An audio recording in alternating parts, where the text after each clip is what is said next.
चंद्रपूर आणि भंडारा जिल्ह्यात काल रात्रीपासून पावसानं उसंत घेतली आहे। पाऊस नसल्यानं पूर परिस्थिती नियंत्रित होण्यास मदत होणार आहे। चंद्रपूर जिल्ह्याला ऑरेंज अलर्ट आहे। जिल्ह्यातील सर्व शाळा महाविद्यालयांना आज सुट्टी जाहीर करण्यात आली आहे। याचाच आढावा घेतलाय आमच्या प्रतिनिधींनी। चंद्रपूर जिल्ह्यातील ब्रह्मपुरी तालुक्याला बसलेला पुराचा विळखा काहीसा सैल होताना आता दिसतोय।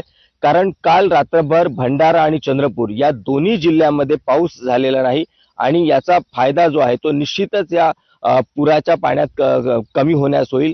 मात्र अजूनही जो गोसेखुर्द धरणातून जो विसर्ग आहे तो कायम आहे।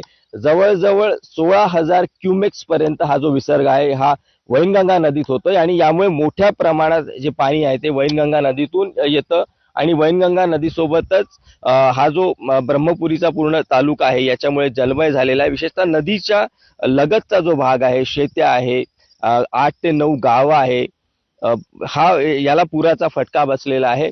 मात्र जो सर्वात मोठा दिलासा जो दिला आहे या पुराला तो म्हणजे वरुण राजाने। कारण काल रात्रभर चंद्रपूर आणि भंडारा या दोन्ही जिल्ह्यामध्ये अतिशय नगण्य पाऊस झालेला आहे आणि याचा जो फायदा आहे तो आता कुठेतरी पूर ओसरण्यास होईल।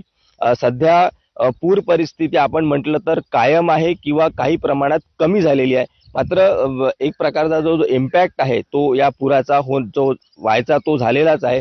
मात्र पुढे ही परिस्थिती पाऊस न आल्यामुळे कदाचित बिघडणार नाही हे मात्र आता निश्चित आहे।